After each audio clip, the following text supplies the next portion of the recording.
नमस्कार, मी सिद्धीज किचनमध्ये तुम्हा सगळ्यांचं मनापासून खूप खूप स्वागत। तर आज आपण पालकची भाजी कशी बनवायची ते बघणार आहोत। साधारण आपण घेतोय 2 चमचे तेल गरम झालेलं आहे। आपण हा लसूण ठेचून घेतलाय, साधारण 10 ते 12 पाकळ्या घालूयात। आता आपण ह्याच्यामध्ये हिरव्या मिरच्या घालूया।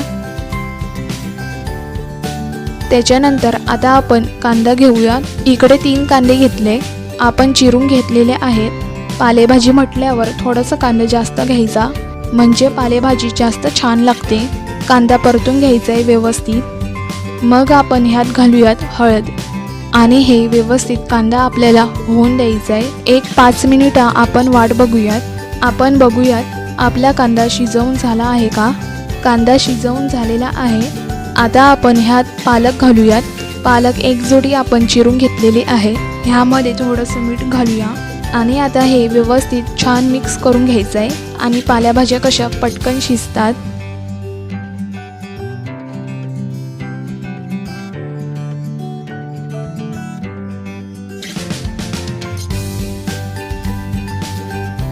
आता आपण 1-2 मिनिटं झाकण ठेवूयात आणि एक फक्त वाफ येऊ देऊया।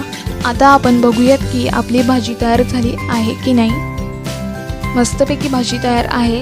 गॅस बंद करूयात। एका प्लेटमध्ये आपण काढून घेऊयात। यासोबत तुम्ही भाकरी, फुलका, चपात्या किंवा मस्त भाताबरोबर तोंडी लावायला खूप छान लागते ही भाजी। ही करून बघा आणि अशाच पालेभाज्या बघण्यासाठी पाहत राहा सिद्धीज किचन। तसेच जर तुम्ही आमच्या चॅनलवरती नवीन असाल तर आमच्या चॅनलला सबस्क्राईब करा आणि बाजूला बेल आयकॉनला क्लिक करा। तसेच आजचा व्हिडिओ तुम्हाला आवडला असेल तर आजच्या व्हिडिओला लाईक करा आणि जास्तीत जास्त लोकांना शेअर करा। लवकरच भेटू अशा छान छान रेसिपीज बरोबर।